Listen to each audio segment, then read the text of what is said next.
ایک دن سرے راہ نصیر کے چھوٹے بھائی نثار سے ملاقات ہو گئی۔ میں نے ہمت کر کے پوچھ ہی لیا، کیوں بھائی نثار، تمہارا بھائی کالج نہیں آ رہا؟ خیریت تو ہے؟ نصیر بھائی کی 2 ماہ سے طبیعت خراب ہے، وہ سوکھ کر ہڈیوں کا ڈھانچہ بن کر رہ گئے ہیں۔ دوائیوں سے کوئی فائدہ نہیں ہو رہا ہے، مولوی نظام سے روحانی علاج بھی کرا رہے ہیں، لیکن طبیعت سنبھلنے میں نہیں آ رہی۔ لیکن مجھے اور کسی دوست کو بھی اس کی بیماری کا پتہ ہی نہیں چلا، میں نے حیرت سے کہا۔ پھر میں ڈرتے ہوئے نثار کے ساتھ ان کے گھر گیا۔ نصیر کو دیکھ کر میں حیرت زدہ رہ گیا، واقعی وہ ہڈیوں کا پنجرہ بن کر رہ گیا تھا۔ نصیر، تم نے اپنی کیا حالت بنا لی ہے؟ میں نے نثار کے کمرے سے جانے پر پوچھا۔ یہ سب میرے اعمال کی سزا ہے، میں بہت برا ہوں، میرا انجام اس سے برا ہونا چاہیے تھا۔ نصیر پھوٹ پھوٹ کر رو دیا۔ نصیر، صبر کرو، اللہ تعالیٰ سب بہتر کر دے گا، تم ضرور صحتیاب ہو جاؤ گے، میں نے اس کو تسلی دی۔ نہیں، میں ٹھیک نہیں ہو سکتا، تم مجھے جھوٹی تسلیاں مت دو، جس نے مجھے اس حال پر پہنچایا ہے اس نے مجھ سے صاف کہہ دیا ہے کہ میں چند روز سے زیادہ زندہ نہیں رہ سکوں گا۔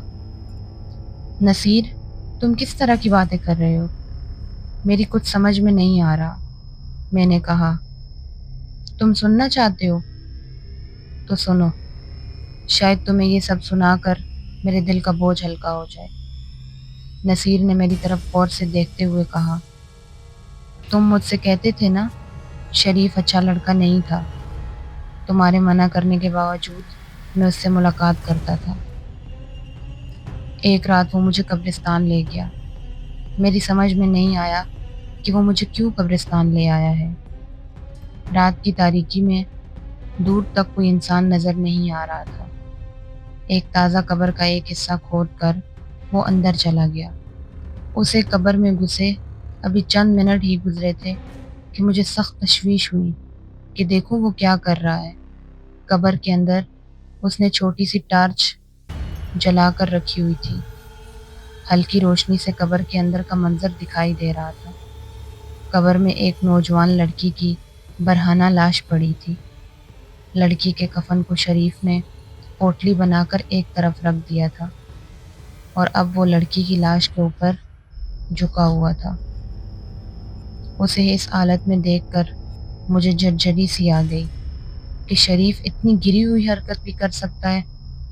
میں وہاں سے بھاگ جانا چاہتا تھا، لیکن میرے پاؤں جیسے من بھر کے ہو گئے تھے کہ میرے لیے اٹھانا مشکل ہو گئے تھے۔ کچھ دیر بعد وہ قبر سے باہر نکل آیا اور مجھے مجبور کرنے لگا کہ میں بھی وہی شرمناک حرکت کروں جو وہ قبر کے اندر لاش کے ساتھ کر کے آیا ہے۔ میرے انکار پر اس نے جیب سے پستول نکال لیا اور دھمکی دی کہ میں نے اس کا حکم ماننے سے انکار کیا تو وہ مجھے جان سے مار دے گا۔ زندگی کس کو پیاری نہیں ہوتی؟ اپنی زندگی کو بچانے کی خاطر میں قبر کے اندر اتر گیا اور قبر میں وہی حرکت کر بیٹھا جسے میں چند لمحے پہلے بہت برا سمجھ رہا تھا۔ شریف نے قبر سے کفن نکال کر قبر کو دوبارہ سے پہلے جیسی حالت میں کر دیا۔ اس کام سے فارغ ہو کر شریف مجھے قبرستان سے باہر لے آیا اور دھمکی دی کہ یہ بات میں کسی کو نہیں بتاؤں ورنہ سنگین نتائج بھگتنا پڑیں گے۔ میں نے اسے یقین دلایا کہ میں کسی کو یہ بات نہیں بتاؤں گا۔ میں کئی دن تک شریف سے نہیں ملا، مجھے شریف پر شدید غصہ آ رہا تھا۔ اس رات اس نے کوئی اچھی حرکت نہیں کی تھی۔ پھر ایک دن خود بخود میرے پاؤں شریف کے گھر کی طرف اٹھ گئے۔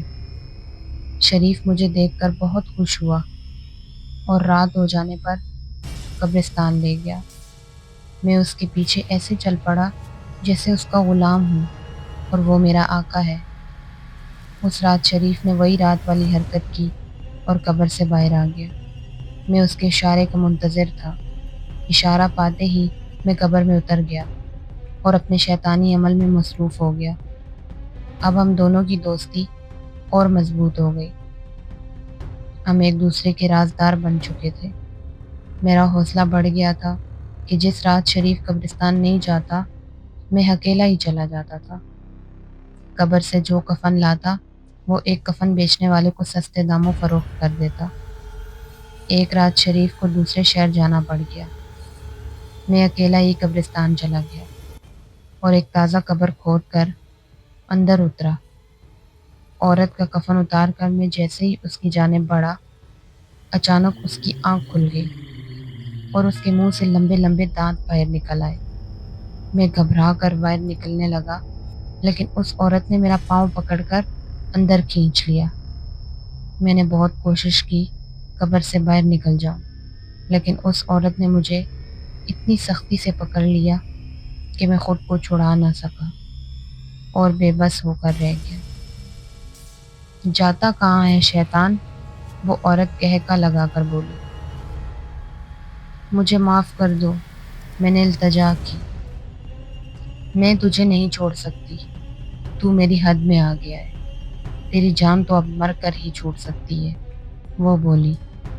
خدا کے لیے مجھے جانے دو، میں پھر کبھی ادھر کا رخ نہیں کروں گا۔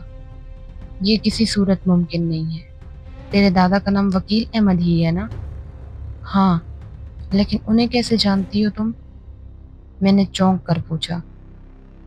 بہت پرانا قصہ ہے، میں تیرے دادا کے گھر نوکری کرتی تھی۔ ایک دن گھر والے کہیں گئے ہوئے تھے۔ تیرے دادا اور ان کے چند دوست گھر میں شراب میں دھت بیٹھے تھے۔ مجھے گھر میں داخل ہوتا دیکھ تیرا دادا مجھ پر بھیڑیوں کی طرح ٹوٹ پڑا۔ وہ مجھے نوچتا کسوٹتا رہا، میری سانسیں اکھڑنے لگی۔ جب اسے ہوش آیا تب بہت دیر ہو چکی تھی۔ مرتے مرتے میں نے دل میں عہد کیا تھا کہ جب تک وکیل احمد اور اس کے گھر کے فرد سے اپنا انتقام نہ لے لوں، اس وقت تک میری روح کو قرار نہیں آئے گا۔ تو جب قبر میں اترا تھا، میری روح خوش ہو گئی تھی کہ میری مراد بر آنے والی ہے، وہ عورت بولی۔ پھر میں نے جواب دیا، لیکن یہ قبر تو تازہ ہے، پھر تم اس میں کیسے آ گئی؟ روحوں کے لیے کوئی کام مشکل نہیں ہوتا۔ قبر بہت پرانی ہے، صرف تیری نظر کا دھوکہ تھا۔ میرے جسم پر جو کفن تھا وہ بھی تیری نظر کا دھوکہ تھا۔ یہ کہتے ہوئے اس نے مجھے اپنی باہوں میں دبوچ لیا۔ میں بے بس پرندے کی طرح پھڑپھڑا کر رہ گیا۔ پھر مجھے کچھ ہوش نہیں رہا۔ ہوش آنے پر میں اس قبر میں اکیلا پڑا تھا۔ عورت غائب تھی۔ میں قبر سے نکل کر تیزی سے گھر بھاگا۔ دوسری رات نہ چاہتے ہوئے بھی میرے قدم خود بخود قبرستان کی طرف اٹھنے لگے اور قبرستان پہنچ کر میں قبر کے اندر اتر گیا۔ قبر میں وہ عورت موجود تھی۔ اس نے مجھے اپنی باہوں میں سمیٹ لیا اور میں بے ہوش ہو گیا۔ ہوش آنے پر دوبارہ گھر آ گیا۔ یہ سلسلہ روز ہونے لگا۔ میں اب جسمانی طور پر کمزوری محسوس کرنے لگا تھا۔ آہستہ آہستہ میں ہڈیوں کا پنجرہ بن کر رہ گیا۔ تم یہ بات اپنے والد کو نہ صحیح کسی دوست کو تو بتا سکتے تھے تاکہ اس کا بر وقت علاج ہو جاتا، میں نے کہا۔ میں اپنا جرم اور یہ بات بتانا چاہتا تھا، لیکن میں جب بھی یہ بات کسی کو بتانا چاہ رہا تھا تو نہ دکھائی دینے والے ہاتھ میرے گلے کو دبانا شروع کر دیتے تھے۔ میری سانسیں رکنا شروع ہو جاتی تھی۔ میرے خاموش ہو جانے پر گلے پر ہاتھوں کا دباؤ کم ہو جاتا۔ پھر میں نے بہتر یہی جانا کہ یہ بات کسی کو نہ بتاؤں اور خود کو حالات کے دائرے پر چھوڑ دوں۔ میں نے پوچھا، کیا وہ عورت درست کہہ رہی تھی؟ تمہارے دادا جان نے ایسی کوئی حرکت کی تھی؟ ہاں، میرے دادا جان کے بارے میں مشہور ہے کہ وہ بہت عیاش تھے۔ نہ جانے کتنی عورتیں ان کی ہوس کا شکار ہو کر قبرستان کی زینت بن چکی تھی۔ پیسہ ان کے پاس بہت تھا۔ پولیس رشوت لے کر کیس کو دوسرا رنگ دے کر دبا دیتی تھی۔ تم حیران ہو رہے ہو کہ میں نے تمہیں پوری تفصیل بتا دی اور میرے گلے کو وہ ہاتھ نہیں دبا رہے، نصیر نے کہا۔ ہاں، میں ابھی تم سے یہی کہنے والا تھا۔ میں اس قدر کمزور ہو چکا ہوں کہ خود سے چل بھی نہیں سکتا۔ مجھے کوئی پکڑ کر اٹھاتا ہے تو اٹھ پاتا ہوں۔ وہ قبر والی عورت خود یہاں آتی رہتی ہے، لیکن کسی کو نظر نہیں آتی۔ 2 دن پہلے ہی اس عورت نے مجھے بتایا تھا کہ تیرا دوست عمیر تیرے پاس آئے گا، تو اسے اپنا راز بتا دینا تاکہ دنیا والوں کو پتہ چل جائے کہ بشیرہ نے اپنا انتقام لے لیا ہے۔ نصیر نے ہانپتے ہوئے کہا۔ ایسا محسوس ہو رہا تھا کہ جیسے نصیر بہت طویل سفر کر کے آیا ہو اور تھکن سے ہانپ رہا ہو۔ نصیر، تم ہمت نہ ہارو، انشاءاللہ تم ضرور صحت یاب ہو جاؤ گے، میں نے اسے دلاسا دیا۔ عمیر، تم مجھے جھوٹے دلاسے مت دو۔ جو مولوی صاحب مجھ پر دم کرنے آتے ہیں وہ کہہ رہے تھے کہ میرے گھر والوں نے روحانی علاج کرانے میں بہت دیر کر دی ہے۔ وہ کوشش کر رہے ہیں لیکن طبیعت بہتر ہونے کی امید نظر نہیں آ رہی۔ وہ عورت بھی کہہ رہی تھی کہ میں 1 ہفتے سے زیادہ نہ جی سکوں گا۔ یہ کہتے ہوئے نصیر کی آنکھوں سے آنسو بہنا شروع ہو گئے۔ میں نے رومال سے اس کے آنسو پوچھے اور اسے حوصلہ دیا اور واپس چلا آیا۔